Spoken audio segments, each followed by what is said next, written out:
So good evening, ladies and gentlemen. Welcome to you all attending in person and online to this evening hybrid seminar entitled Development in Post-Disaster Damage Assessment, SARAID Case Study of Haiti 2021.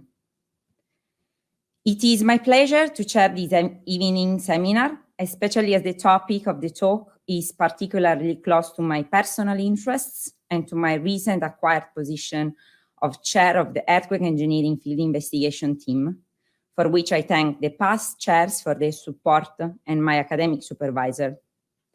I really look forward to get started with the rest of the committee. Before starting, it is my duty to share some housekeeping information for the people attending in person. In the event of a fire, there is a fire alarm, and obviously look forward for the fire exits, and there is an assembly point outside of the building, and you will be guided through that point.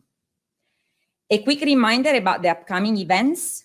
On the 18th of May at 6 p.m., we have the induced seismicity due to gas extraction dynamic analysis for retrofitting at Groningen, organized by our very own young member subcommittee.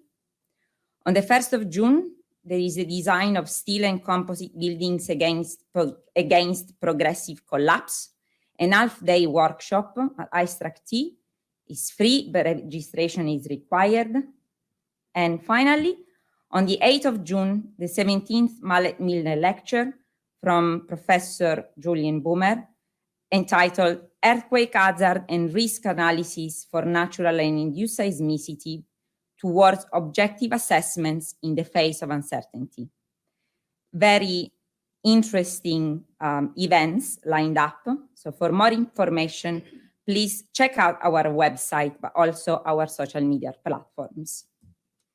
And now back to the event. This talk will present how a damage assessment process has been developed over a number of disasters and how SARAID helped establish and implement this process following the 2021 earthquake in Haiti. We will also discuss how the international community, in the form of the UN International Search and Rescue Advisory Group, is adopting this process, how SARAID is inputting to its informal development, and the charity's preparation for the INSARAG External Classification, IEC, later this year. Our speakers are Suzie Cooper and Mark Scorer, two well-known names among the SECED, IFIT, and the whole scientific community. Suzie is a senior structural engineer at Elliott Wood Limited. Outside her work, she is a qualified urban and search and rescue technician and engineer with the UK charity SARAID. She has deployed to Beirut and Haiti, among others, assisting with post-disaster damage assessments. Mark is a chief engineer currently working for Atkins, SNC Lavalin. Together with Suzie, outside of work, is a qualified urban search and rescue technician and engineer with the UK charity SARAID, and has a number of post-disaster and engineering assessment deployments. So without further ado, I kindly invite you to hold your questions till the end of the seminar, when the Q&A session will be open for both the online and in-person audience, and invite Suzie to take my place, and the floor is all yours. Thanks. Hi, I'm Suzie. As was said, we're going to talk about some developments in post-disaster damage assessments, and particularly focusing on our deployment to Haiti at the end of last year. This is just us. It was already said what we're going to talk about. So SARAID, I just wanted to quickly focus on who SARAID was. As it was mentioned, both myself and Mark are part of the charity. We are a search and rescue charity formed in 2003. We're an NGO fully run by volunteers and fully run on donations. We're on call 24/7, 365 days a year, and kind of provide our services free of charge to the country requesting assistance. These are just some of our deployments that we've gone to. So you can see our first one back in 2004, and our most recent one to Haiti at the back end of last year. So just as a bit of background, I guess, what is urban search and rescue?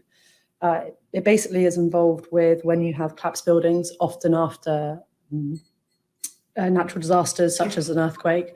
And these are kind of the typical things involved. So casualty location, we're trying to find live victims within a rubble pile, within a collapsed building. We use various techniques. We use dogs as well to help with that. Shoring, so naturally with a collapsed building, there's a lot of unstable structure there. So we use kind of temporary shoring with timber to help us navigate the structure safely. Lifting and shifting, there's obviously a lot of concrete, broken concrete around that we need to often move to get to these casualties. We'll break and breach through the structures, through the damaged structures, much like that top left picture, using disc cutters and jackhammers. Rope work, casualty extraction, these are all the sorts of things that we get involved in. So then as a USAR engineer, our role is a little bit more specific. So we have to try and help the team get into the structure safely. Obviously, safely is used with a pinch of salt. It's a collapsed structure. It's inherently not safe. So it's about how we can do it in the safest possible way. And that's where the kind of temporary propping and shoring comes into play. And we also are quite aware of not necessarily just the structure you're looking at, but your surroundings as well. Do you have a nearby landslide? Are other buildings damaged that if there was an aftershock could affect us? These are all the kind of things that we as engineers will be looking at. So kind of moving on to sort of damage assessments. And I guess the question is why? And I just want to highlight the Nepal earthquake in 2015 as a bit of a case study to this. So I'm sure many of you saw it on the news. It was a big earthquake. There was loads of damaged buildings, many people displaced. SARAID were requested. Our assistance was requested out there. So we deployed as a search and rescue unit, and we fitted into the kind of UN protocol of that process.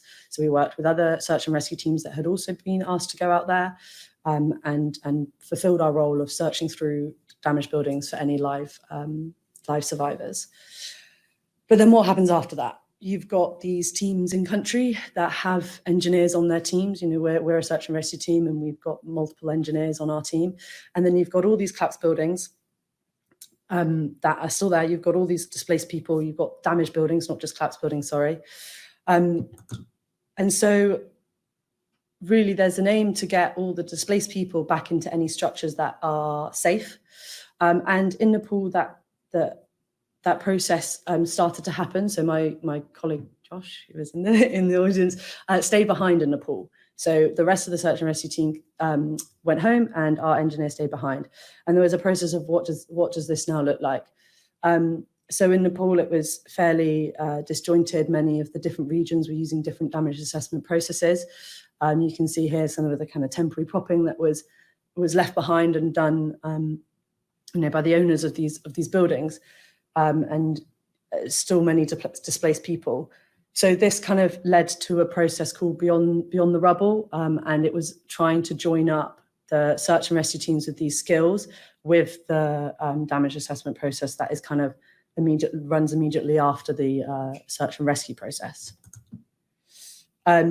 So Albania is just another case I do want to highlight, because it's really when the process that we now know as damage assessment coordination kind of got first implemented by the EU and the UN. And it just highlighted certain challenges with the process. So for those that don't know, just a bit of background on Albania, there were 2 earthquakes within the month of each other. One was a magnitude 5.6 and one was a magnitude of 6.4. So that happened, and there was a kind of light search and rescue, a small amount of search and rescue teams went and assisted in the search and rescue, because this wasn't kind of wide-scale damage. It was very localized. However, what happened here was that the EU and the UN set up a process of damage assessments and requested international engineers to help with that. So during this process, naturally, when it's a process that's happening for the first time, we found some difficulties. So often these related to kind of different procedures happening in different locations. This can cause issues with the fact that then the data you're getting back from across your country is fairly disjointed and doesn't relate to each other. So just generally with disjointed methods of assessment, and then also the procedural framework. So how are occupants notified? Are people still entering an unsafe building after it's been assessed? That process needs to be formalized so that everyone knows how to inform any occupants of these unsafe buildings. So yeah, in Albania, it was kind of highlighted that there were four main kind of areas of a damage assessment procedure, and these are listed here. So we've got coordination of your assessors. So you might have national assessors, you might have international assessors, you might have both, and the coordination process of those needs to be set out from the beginning. So who goes where, how they're assigned to areas. You've then got your legal and procedural framework. So this is kind of talking about marking the buildings, after you've given it a category, how is that, like I've mentioned, how is that communicated to the tenants? Also kind of what qualifications are needed by your assessors. You want your assessors to be qualified in some respects. So that's that part. And then you also have your technical building assessment category. So this is to do with how do you actually conduct your damage assessment? What training is involved with that? And then your data management. So you get lots of buildings are being assessed. That's a lot of data. And how is that data managed? So then moving on to Haiti. So as some of you may know, Haiti had a 7.8 magnitude earthquake in August 2021. It was down in the southern region of Haiti. So those of you that remember the 2010 earthquake, that was in the capital, which is more towards the north. So this was in the southern region. We got requested by the government by the Haitian government, by the Haitian embassy in London to go and assist with where we could. So we deployed a team of 6 SARAID technicians. So we were going out not with the role of search and rescue here. We were going out with the intention of doing damage assessments. So our objectives were to support the national and local authorities in kind of coordination of damage assessments, offer advice, help set up, if necessary, a damage assessment coordination center with the purpose of being able to hand this over to the local engineering authority.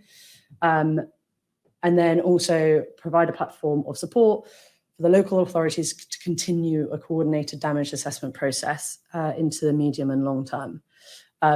So just want to touch on that point slightly. That's quite important for us because if we're in country for 10 days, say,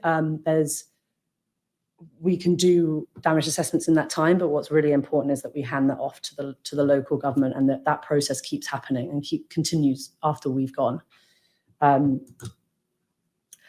Before I get onto the kind of damage assessment process that we did out there, I thought I would just take you through a little bit about our deployment and the logistics behind it, because it was logistically very challenging. We went in the middle of COVID, so there were those issues. There's a slight security issues in Haiti at the time that we went. So all of those things kind of make for a challenging deployment, shall we say. So we left Heathrow. You can see us there in the top left. That was the team and our luggage. So even on these deployments, having the amount of kit that we take is a challenge in itself. From there, we flew to Madrid. From Madrid, we flew to Santo Domingo. From Santo Domingo, we flew into Haiti. And then there's this bottom, the bottom left image. You can see that we flew into Port-au-Prince, but because that wasn't where the damage is, we still had to get down to the south. So we then went in a military convoy down to the south of the country. And this was organised by the World Food Programme. And on your right, that's the convoy we were in. So it was a military convoy, and they were escorting a lot of the food trucks down to the south and a lot of the other humanitarian assistance down to the south. And then we kind of joined that convoy. So even getting to the location was a bit of a logistical nightmare. We managed it. And yeah, we then arrived in Localized, which was the kind of biggest town in the affected region. And that was where we based a lot of our work out of. These are just a few quick snapshots of like our deployment. So on the left was our living accommodations. We took quite a light kit with us. So in a search and rescue deployment, you will have a full kind of tent set up with your communications tent and your equipment tent and all your team, and it's a much bigger team, so you take a lot more kit with you. We were there, we wanted to be quite agile in country. We knew it was quite a difficult country to get around, so we went really light. And yeah, that was our home for the 10 days that we were there. 3 tents in 40 degrees heat. It was lovely. And just I guess there's obviously the in-country stuff that happens, but we have massive support from a UK support team when we're out there. So on the right is actually our team set up at home. They support us in numerous ways. They support us logistically. Haiti doesn't have the best internet access. So being able to contact them, and they arrange flights, transport, just kind of look up things about, you know, if we're trying to talk to certain people in the Haitian government, trying to understand that structure, we can send a message back to our UK support team, and they hugely help in that sense. There's also help that comes from UK support engineers, which I'll touch on a bit later. And then I guess just some of the other stuff that happens whilst we're away. Communication is key. We always try to communicate back to our UK team. So we often use satellite phone for that. Again, touching on the fact that comms isn't always great in country. And yeah, bottom right picture is just us at the UN. So we're not a single team. We don't go in there and act on our own. We feed into a massive structure of humanitarian response that's already there. So the UN was there, the EU was there, and many other teams were there. So, you know, when we first get into country, they're our first port of call. We find out what's already in place in country where we can help. So yeah, that's just a bit about kind of background deployment information. So in Haiti, why did we go to do damage assessments?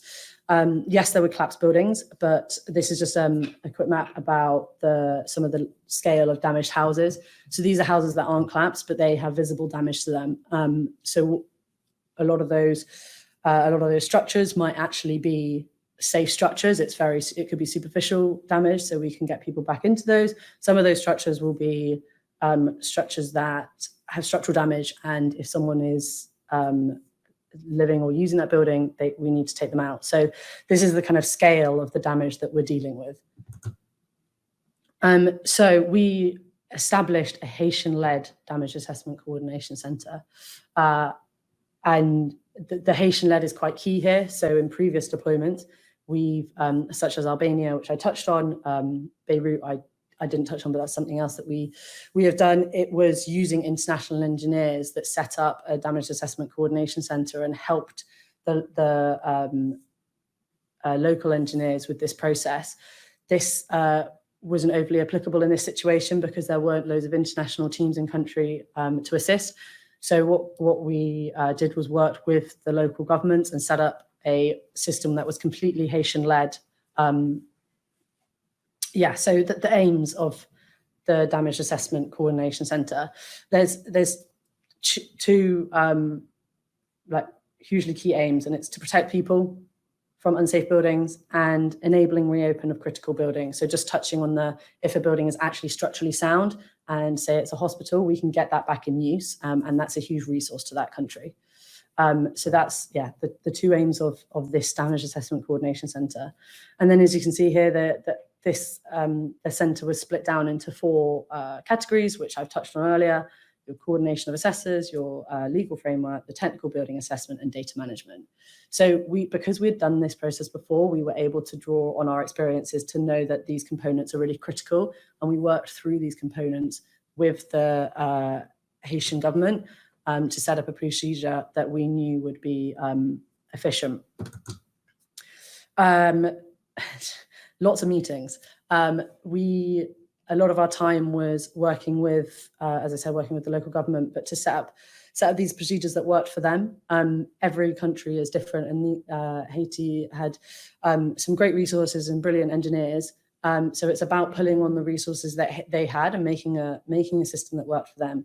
So a lot of our time was meeting with the different actors and working out, something that worked for all. So coordination of assessors, this was run by the Ministry of Public Works, Transport and Communications. And these are the guys that essentially are responsible for the public buildings in Haiti. So we worked alongside them, and these were the people that were planning on providing the engineers and coordinating them.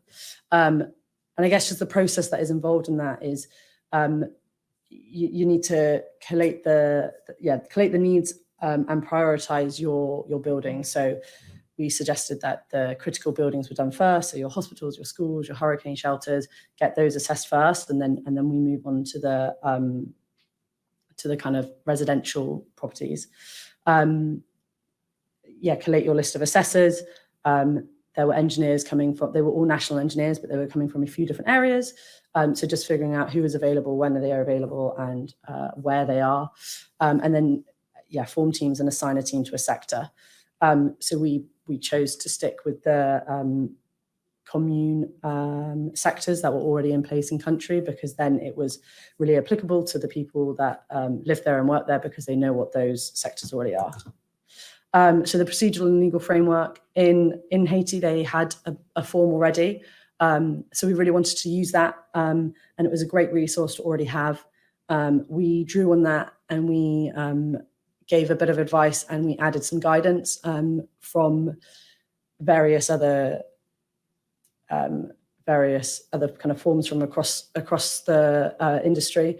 We added we added kind of guidance to their form that would help the local engineers to kind of fill in this form in a suitable way for in the same way that everyone does it. And then we also had to come up with a marking system. So your building gets classified and assessed, and then how does that get obviously told to the residents, but you need to mark your building so it's clear for all. And it was decided that the easiest way would be to mark up the building, like literally mark it up with spray paint. And we just came up with a marking system that was really, really clear for everyone. Technical building assessment, as I said, they had an existing form. We just added some guidance notes to it, and that just made sure there was a consistent method across all engineers doing this process. Data management, we used an app called Kobo. So the form that the municipality form got put into this app, Kobo, and it basically meant that anyone that could fill it through this app, there was a huge database available for the government left. And that data is really, really important past this process. So past the assessment process, there's planning for how to redevelop the country. And having all these assessments in a database means that you can pull on that for the kind of next stages of your recovery. So I mentioned kind of we helped the local government to set up a procedure that works for them. And part of this was actually doing assessments ourselves. So these are just, we were a team of kind of 3 assessment teams. We had 2 SARAID teams with engineers in, and then we also worked with the EU. So out of the 3 teams, these are the assessments that we did. So as you can see, mainly green, but the yellow and red tags are where you would be, red being kind of the building is structurally unsafe and needing to evacuate people. The yellow tag being restricted use, so there might be a part of a building that's unsafe and you need to restrict use to that building, but the rest of it could be used. So this just shows, even though we touched on all these buildings, they didn't all need to not be used.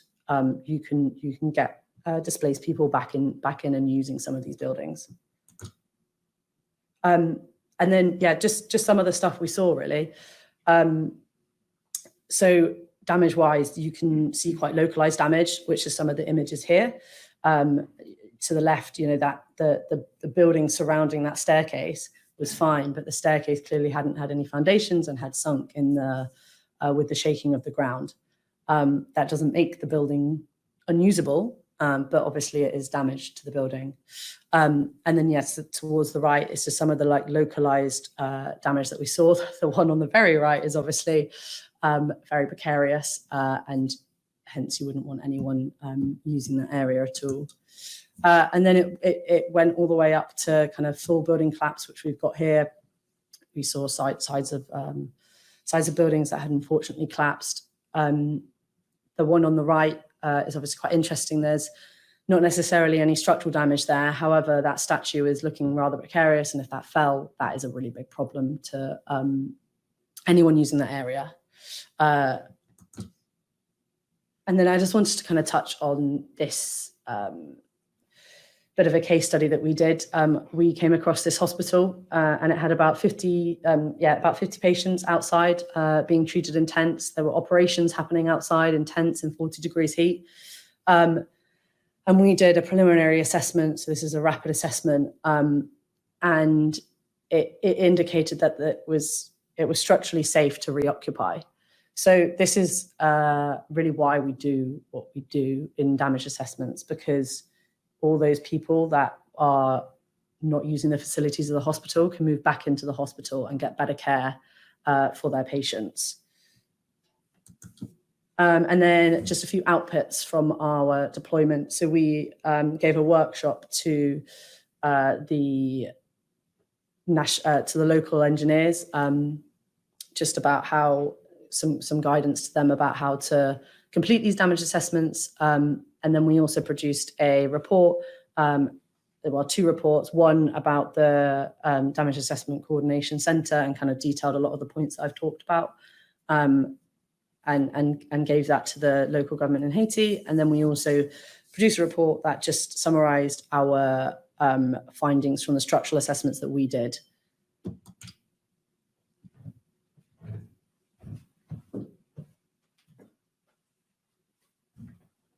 Thanks, Suzie. So Suzie focused a lot on the Haiti deployment itself, and I'm going to just talk a bit about the background and the wider industry and, I guess, UN framework that we function in, a bit about the DAC and the fact that we'll probably be seeing a lot more of it in the industry and wider as it gets implemented and becomes a function in ongoing future disasters, not just earthquakes.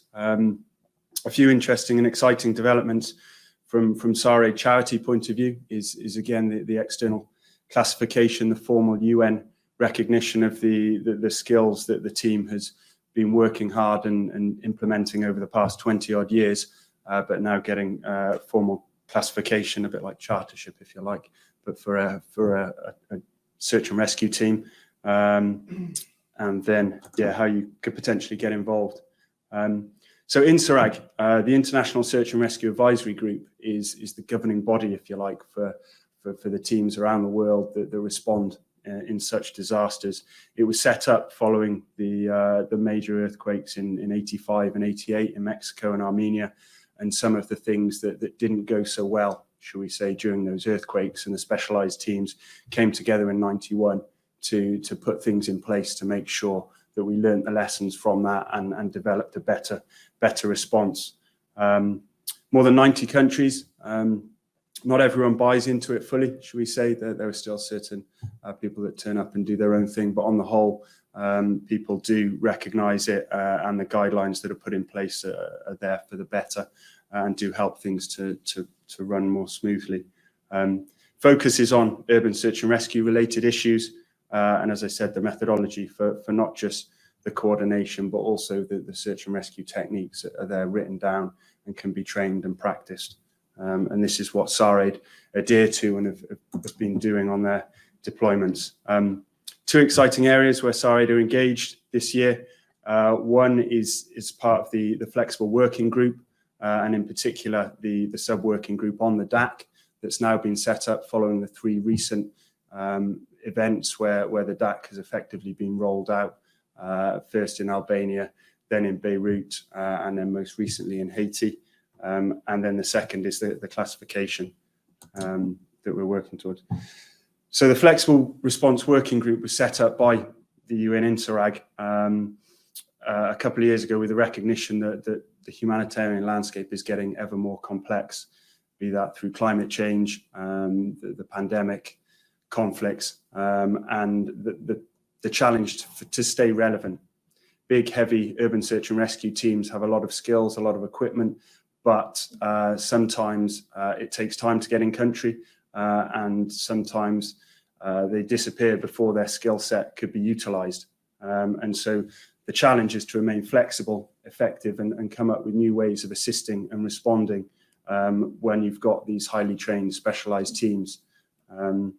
And that's really the challenge of them, that they've set up these 3 sub-working groups, one on the flexible operations and the response, one titled the DAC, the Damage Assessment Coordination Centre, and the third in cultural heritage. And SARAID in particular, with the experience that we've had in the DAC, have been asked to contribute to the sub-working group, and not just that, but also take on one of the roles as co-chair as well. So Josh and myself have been part of that group, and 22 global members from around the world have been different backgrounds, specialisms in coordination, but also the engineering side. And the objectives of the group is to further develop the DAC concept, take the learnings from the last 3, as I mentioned, from Albania, Beirut, and Haiti, flesh it out further and draft and present guidelines that will be written into the UN, future guidelines for not just for USAR teams to develop and get on board with, but also countries that will be visible for them as well. So that's a really exciting part that's going on with monthly meetings and developing that, because it gives us a chance to frame it and influence it. And for the coming years, I think there will be more need for, as Suzie mentioned, in Albania, for specific engineering deployment teams to go out. So from the likes of EFIT perhaps, and others. So watch this space on that side. And then the second is this Interac external classification, which is a very big deal. SARAID for the last couple of years, and originally it was only for medium and heavy teams, and these are fairly significant undertakings, typically government teams.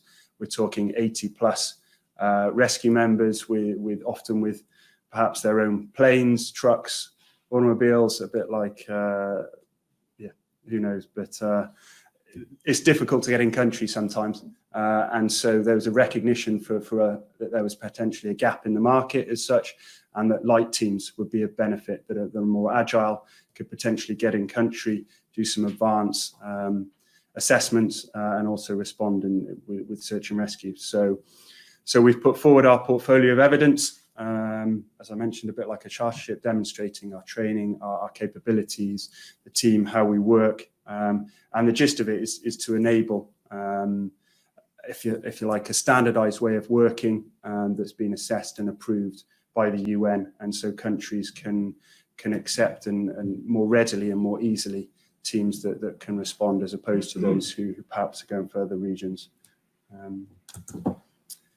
So this year we're focusing a lot on our training. Again, we've always done monthly training weekends, and that hasn't changed.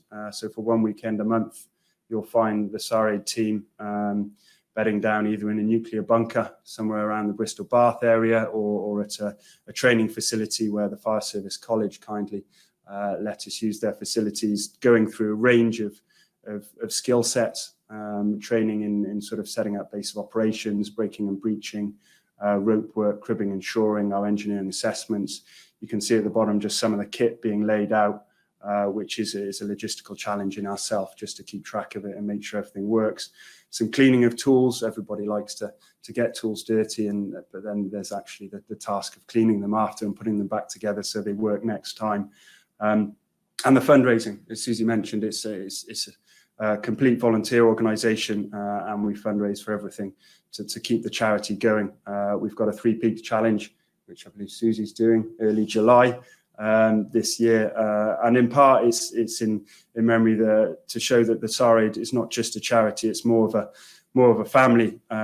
We lost one of our members, Simon Woodmore, a couple of years ago, out of the blue, who was a fantastic human being, shall we say, from the heart, ambulance, as well as our SARAID medical manager, and his son, James, who's 16 but has vowed to join SARAID on his 18th birthday, has been valiantly raising money for us since then, and is doing a great job, and has been doing some wonderful tasks and running around the Isle of Wight and doing 5K a day for 50 days and all sorts. And so yeah, we're doing our best to fundraise there, but obviously if you want to get involved, you can do that. Please do donate a fundraise.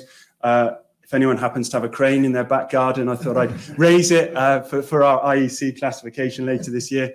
We are in need of a crane in the Morton on Marsh area, so if you do know of any contacts in the area, that is a serious request. 7-ton lift at a 10-meter distance, so I'll keep pushing it. If anyone does, let me know after it.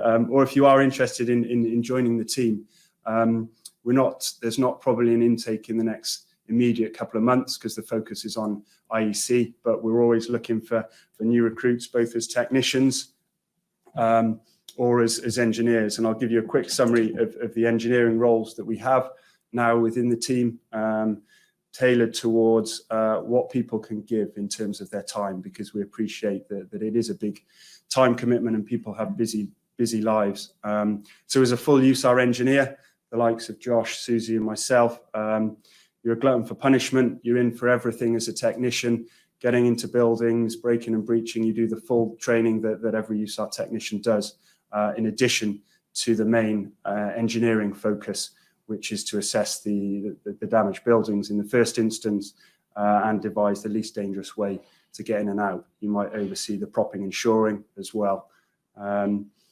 If you can't commit that, then the next level down as such would maybe an assessment engineer, which would do some of the relevant training that year, focused on training around what you'd need for a deployment, but not necessarily to go inside a damaged building. You'd be focused on conducting damage assessments. As I said, I think these are going to get more widespread. The need for more engineers trained up specifically to deploy relatively quickly after the search and rescue teams end their phase of the operation, but before the medium to longer term rebuild, there will be need for damage assessment teams to go out there, and it might be that you go out and assess, similar to the likes of Albania. That we ran a team that way with no urban search and rescue, just for damage assessment. Or alternatively, the support engineer, where you carry on your day job as normal. There's no commitment to turn up to the training, but we would like you to be part of our specialist support network. And in the event of an emergency, and in the event that you could spare some time in your busy lives during that point, there might be some specialist knowledge, whether it be on bridges or nuclear facilities, or certain gap in the knowledge of what we're doing, that you'd be willing to offer support to. USAR engineer, as I mentioned, you'd get fully involved, and that's where you sit within the team. So effectively, no difference, but with an engineering hat on as well.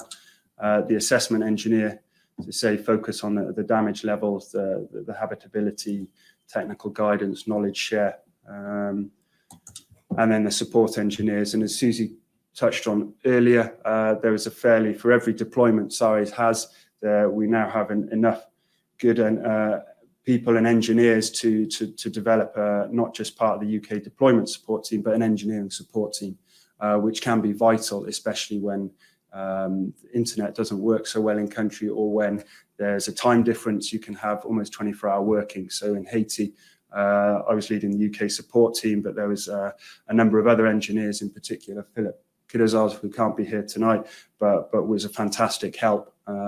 In part, his partner was translating because of her French linguistic skills, but also in helping to develop the app, mapping, doing a lot of the things that the team in country just didn't have time to respond. And as an assessment or a support engineer, that could be one of the tasks that you support with. So that's it from me, and sort of the plea for interesting parties, but I don't think I need to sell it too hard, because I think it is interesting in its own right, and hopefully many of you would be interested in supporting in some way. But happy to take any questions now, both myself or Suzie.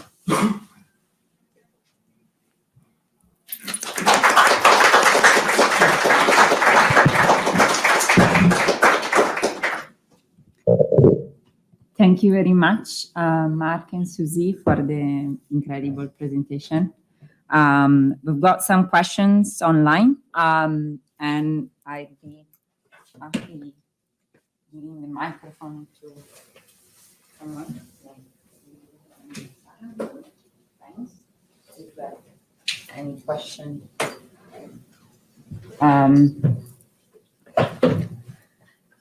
So we have a question from Jenner online to Ms. Suzie.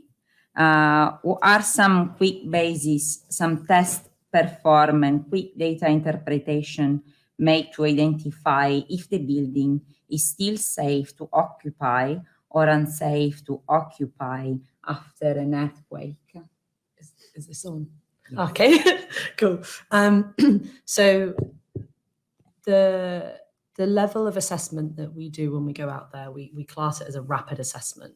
So it's not a detailed assessment to try and work out exactly what you could do to re-support your building or to kind of secure it and support it in the future. It's a really rapid assessment. So we don't use equipment or anything like this to specifically tell us, or calculations to tell us that the building is unsafe via calculations and testing. It's a visual inspection. So that's why it's really important to have experienced engineers and qualified engineers doing this role. It cannot be, it can't be kind of a surveyor or anyone. It needs to be qualified engineers, and that's because it is a visual inspection. So you're looking for kind of key details. Obviously, cracking being the biggest one. Any subsidence, any settlement that. Any landslides in the surrounding area. So at the level of assessments that we do, there isn't equipment, there isn't calculations. It's all visual. Thank you very much. Do we have any question? Please, Stavrula. First of all, thank you very much, both. It was really captivating presentation, very interesting. I think my question follows on from the previous one probably quite well. Given the international reach of SARAID, how challenging is it to be trained for different types of building stocks and different construction methods? Because I guess you must encounter a whole range of different structures. Yeah, we definitely do. So we kind of, Mark touched on the fact that when we train monthly as a team, we also meet as SARAID engineers to kind of go over some of that. Because we're all engineers in our day job, but you're quite right, relating that to an international setting that is often very changeable and they have different construction materials, it is a bit different. So we do train as engineers, and the more experienced engineers that have been out to different countries and maybe just even through their day job have experiences with these different materials, they will kind of lead sections of these trainings and teach the kind of the newer intakes or the less experienced engineers. So we have some engineering specific training to try and help us with that. Thank you very much. And at the same time on that, that's why we're trying to widen our network, and some of the specialist support engineers that have shown an interest and joined are now from across the globe as well. And so we're hoping to tap into their valuable local knowledge. And then in the event of a disaster in their region, we'd be looking for input or things to look out for as well. And likewise, so we've got international engineers that are part of SARAID as well. And it's all about sharing the knowledge and bringing a dynamic team together. So. Yeah. Hello, Ian Smith from Atkins. Again, thanks for a lovely talk. I mean, it's a good insight into some amazing work that you do. Could I add to the question you just gave, the answer you gave at the beginning? I think load path is probably the most important thing. When you look at a pile of rubble and whatever, there's usually an indicative load path. So I'd add that to your, that was just an observation. Not only do you do what you've just said, but also then you get aftershocks. So does your support people tell you what's going on seismically, so you're getting an understanding of whether there's a load of aftershocks? Because whether you go in or not, you can do a static sort of appearance and load path search and whatever, and then you're going to go in there. But if there's aftershocks, that must be a nightmare to aftershocks are always on our mind, and I think especially in the search and rescue part of what we do, because it's so immediately after the earthquake, a lot of the propping that we would put in is to ensure, obviously, when our colleagues go into the building and there is an aftershock, anything that was precariously kind of hanging, we would prop that to the best of our ability, help that it not collapse in an aftershock. Obviously, if in the kind of more damage assessment side,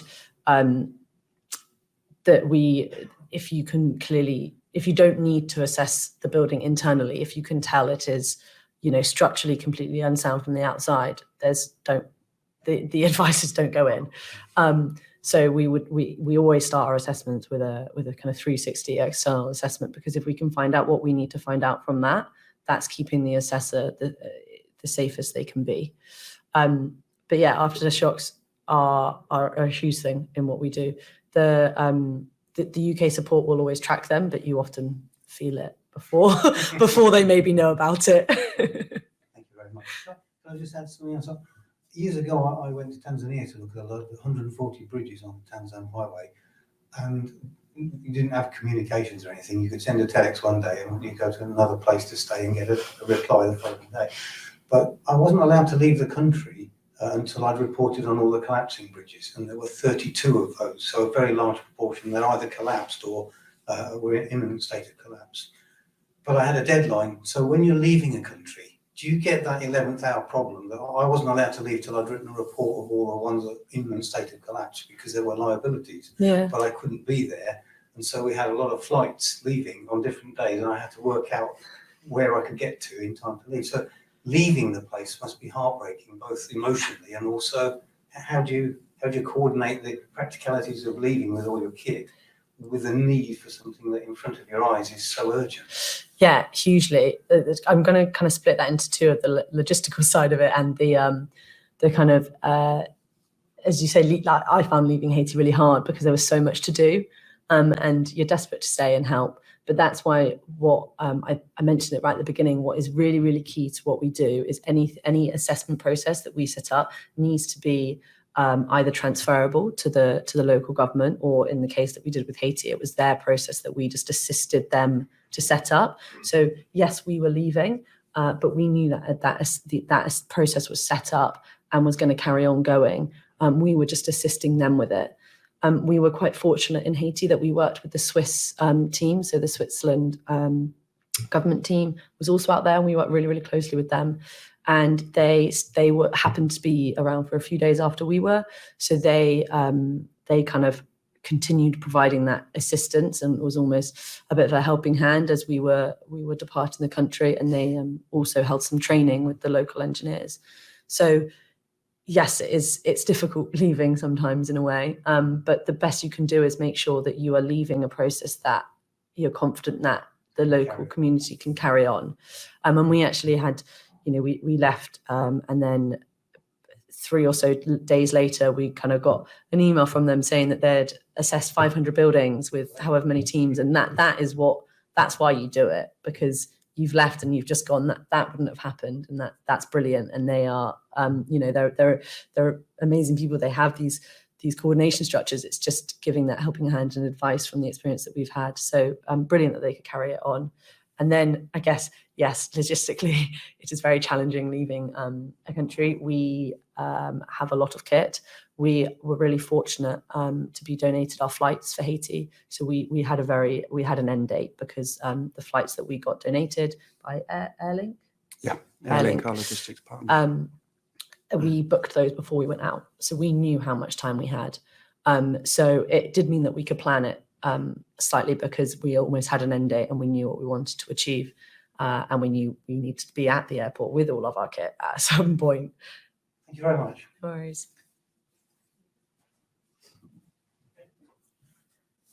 Hi, I'm first of all, I will thank you for your awesome presentation. I would like to ask about volunteer, how it's the procedure to get involved. So if you go onto the website, you should be able to find an email address for a members inquiry, or come and speak to me after this and I'll make sure I get your email address. As I mentioned, we're probably not doing a recruitment in the next couple of months because the entire team is focusing on the IEC, and there's a lot to do that. But certainly come and speak to me, and we'll be able to sort out something probably later this year or in the new year next year. So yeah, thank you for your interest. Unless you've got a crane that we can need, that we need before September. So we've got one more question online. So there is Nurullah who is working on enhancing rapid visual screening methods for his PhD. And he was particularly interested on the Albania mission. He's asking whether the post-earthquake screening data are available. And to add on to that, I ask, is that repository that you are building up mission after mission available? it's a good question, and that's not our goal as such. I know that's a very perhaps academic way of looking at it, and it's a very admirable way of looking at it, to collect the data, to learn from it. But that's a really key point of the DAC, is that we don't necessarily want to collect the data. We want the host country to collect the data to be able to use it for their benefit in whatever format they can use it and it serves them best. In Albania, there were issues about very such thing, about other groups of engineers, should we say, I won't name from where they were from, but coming in and collecting data for themselves to learn from, which is great, but not doing it in the way that was beneficial to the host country at all, and then leaving with that data, not sharing it.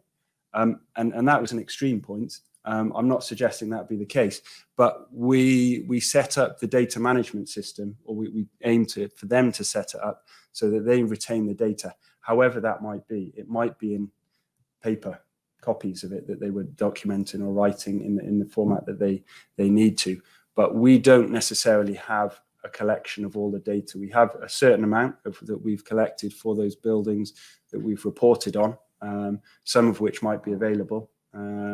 If it's of use to them, we've got no problem necessarily, but it in essence, it's not our data. We're collecting it on their behalf. And so it's not as if we're just using that. But Steer, who we worked with in part, are doing a similar thing, and it might be worth pursuing there, because they're the American equivalent, and they're sort of bridging the gap between academia, should we say, and EFIT, what they do as well, field investigation missions. So by all means, I think if we're allowed to and we've got data to share, then that would be fine. But it's not our main purpose. Our main purpose is to facilitate the host country to gather their data so they can use it. Thanks on behalf of both of us. Can I go first? This is massive work, the kind of work that you're doing from the presentation. I'm just wondering, have you thought about like branching out to other countries? Because this is a voluntary organization. Is there any plan or even ambition to branch out to other countries, training people within the country as officially as SARAID partners or otherwise like a charity? at least the countries that are very much prone to earthquakes and other hazards. And then in that case, we are adding to capacity building very locally. Is there any, just wondering if that's possible and feasible? Absolutely. So SARAID, Thank you. in between disaster deployments, have got a history of doing training, whether it's urban search and rescue or first responder type training. So we've done that. I did some engineering training in Moldova with a colleague. We've done a number of deployments to Nepal since the 2015 earthquake to train scouts and monks and annies, as they're typically the hearts of the community and likely to be on site there or very rapidly. And so we have done that. We've worked with other charities to do that. In part, the challenge is funding always and time. We historically have been quite a small charity, but always punched above our weight, I'd suggest. And now in the last year or so is only when we've sort of swelled our numbers to probably above 50 to 70 now on the books. But historically we've worked with a slightly smaller number. And so when you've only had the slightly smaller number, the focus has had to be on the training of the team in the UK. But we have definitely scope for that and willingness to do that as well, to train in other countries. And so if you do have any ideas or people to collaborate with, then we'd be open to suggestions, definitely. Hello. So when you go out, do you focus your assessments on just buildings, or do you also assess bridges, infrastructure, energy systems, utilities, surrounding things that are quite important in these countries as well? It could be anything. So any form of structure or infrastructure, and that's where I think it was probably Albania. So to harp on about previous ones, is there was a specific case that Josh was looking at the time on a highway bridge. And we sort of used that reach back capacity to a specialist bridge engineer to supplement the knowledge that we had there as a team, to strengthen the advice that we were given. And so that's where we want to develop that concept and develop our network of knowledge share as such, so that if other infrastructure does need looking at, we can pick up the phone as such and call others to support. So yeah, it would be anything, just limited by what the country wants us to look at or is in need of. We have one more question for both of you from Emily. Are all of you engineers from the structural engineering discipline, or does it include the geotechnical infrastructure, etc.? And what was the greatest challenge when liaising with national engineers? Do you want to take the first bit? Yeah, sure. So not all of our engineers are purely structural engineers. There are those with a predominantly geotech background and others, including myself, more in seismicity as well. But a number of them, the specialists are specifically structural engineers. From a structural assessment point of view, it makes sense, but there are civil and other engineers. We have mechanical engineers as well, and also a wide range of other specialists. So yeah, we're open to all. And then yeah, just on the second part about challenges liaising with the national engineers, I guess the biggest challenge is language barrier. I don't speak French. I wish I did. So we relied quite heavily on as I said previously, we were working with the Swiss team, and they had people that could speak French. French is specifically talking about Haiti here. French is quite a common language in Haiti. So we did have to rely upon essentially translators to ensure we could physically communicate with them. And I think on that, in Haiti, what was really beneficial was because we were working with the Swiss team and they had some French speakers, they were coming from a similar point of view from us. So they were a USAR team working in an engineering capacity. So they kind of knew the goals that we were working towards. They had been involved with damage assessments before. So it meant that the kind of communication between you had quite a lot of confidence in the fact that the finer details were gonna be taken across. So yeah, the main challenge I found was language. But I mean the Haitian engineers, you know, their license, which is their former chartership, they're brilliant engineers. So from a technical point, it was very, very easy. You know, you're working with brilliant engineers out there. Just wish I spoke French.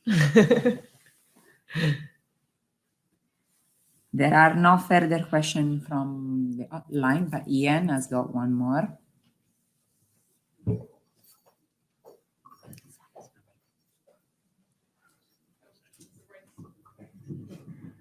Ian Smith again from Atkins. If I was living in a house and somebody I didn't know, but all nice and smart with loads of kit and everything, came up and told me I wasn't allowed to go back in it, I think I'd have a problem. How the news you bring to some people is great because you can say you can get back in, be careful, this, that, and the other, whatever. But when somebody's actually not allowed to go into their house because it's in imminent state of collapse, what did you come across that? Is that something must be? That's where we try not to be the people to tell the news, and that's part of the framework. Not for that reason that we don't want to, because like on the other side of that, if you were to tell people that they are allowed back in their house, then it's fantastic news to give. So, but that's where we need to stay slightly removed from the process. And as you say, once you've done an assessment, Suzie alluded to the colours and the building tagging that people might be aware of in terms of no damage or restricted use or unsafe, and how those tags can be misinterpreted. Unsafe doesn't necessarily mean demolish. After a disaster as well, there are many other things at play, should we say. There can be political reasons, there can be insurance reasons why people might actually want their house demolished. Or they might not want it. So there's a lot of conflicting factors at play, which means it's best that we don't get involved in that part of the process, and that will be then down to the host country how they manage that process. And we'd recommend that it's typically a formal information process by whether it's the army or the police in the event after it that go and actually tag that, or at the very least, it would be the local engineers from the municipality that could actually have some weighting in their own country, as opposed to just some foreigners turning up, putting a sticker on their house of a colour that they might not even be able to read. And so certainly when we did that in Ecuador, obviously it was translated into Spanish, and it helps to at least give them some benefit. But like I say, they could easily be ripped off or so there is a big challenge in how you communicate your assessments Thank you very much. to the building owners. And Mayor Jacobs, most of us here work in a professional environment and will be familiar with the concept that any piece of advice you give professionally, you're liable for. And you're given a voluntary organisation, which is still professionally set up. You're giving advice to people. You can go back into your house, so you can't go back into your house. How do you deal with the liabilities and how do you deal with it professionally? How do you deal with it, I suppose, emotionally as well, if you're giving advice that you're liable for? So it's a very good question. And it's a challenge in the sense that we always aim to work in partnership with local engineers. And in terms of setting up that process, that we would typically deploy working with a local engineer if possible. And it would be a discussion with the local engineer from the municipality that would then, we would give our advice and have a discussion on it. And then it would be them that actually signs off the form in that sense. And it's the recommendation from the local municipality or the engineering community from that country. So we're not going in there signing forms stating they need to do this or this or that and that. So it's more we're offering advice, but it's on their, it's they that have the final say. And so that's from a liability point of view. but also because they often know the infrastructure and the type of construction better. We can discuss it and perhaps add our own experience to it. But at the end of the day, it's typical. That's not always the case, though. Sometimes you're right, we're going around and we're giving assessments, and that, again, would just be limited to our advice. This is not an instruction, and we would recommend it be done further, and if it needs to be signed off for future work, it would be taken to a detailed assessment, and that needs to be done by a local engineer with the relevant authority to do that. And just as a supplementary to the other side of it, the personal side of it, you're going out there to often dangerous situations and countries that are not often safe, and you're leaving your loved ones behind here, and there's a stress on them when you leave, when you go. How do you cope with that? Is there a network that you cope with that? How does the organisation support people that you're leaving behind to go and do this perceived dangerous thing? As a professional engineer, you know if something's safe or not, but the ones you're leaving behind don't know that. Yeah, very, very true, and it's a very good question. And one of the things that I guess attracted me to SARAID is that it is not just an organisation; it is more of a family, and you do spend a lot of time with these people that you end up working with. Like I say, one weekend a month, sleeping somewhere. If you've got a roof or tent over your head, you're lucky. And so you do get to know them well. We do social events throughout the year, and there is a support network for this sort of thing. For also the people that we leave behind during a deployment, there's a UK point of contact that will call those and in regular contact and update them. If they're especially concerned, there's a number that they can call to that point of contact to either talk them through what they've been doing that day, give them a bit more information and reassurance. And so far it seemed to work very well, and everybody gets involved and knows not just the people who are actually might deploy and offer the advice, but it's the other half. It's the partners that are left behind that actually get a good appreciation and knowledge, and that all come to the Christmas dinner when we're allowed to have them, that all come to the family camping event once a year again when it's back up and running. And so it's a case that we don't just know necessarily the people that we deploy with, but we also know who they leave behind. Sometimes when they've only just popped out to get some milk, which was a real one. He didn't come back for a while and told them that he was off. But anyway, yeah, but it's a key point. Can I ask a supplementary to that? Please. Yeah. My previous employer, before I came to Atkins, I could never go on an EFIT mission because it invalidated my life insurance, which my family needed, were I to have an accident. When I joined Atkins, Michael Nicholas, our boss, he just said, no, we treat it as a project. If the company are happy for you to go, we treat it as a project, so you retain the protection of the company. So I assume, is that how you do it? Because you're a family man.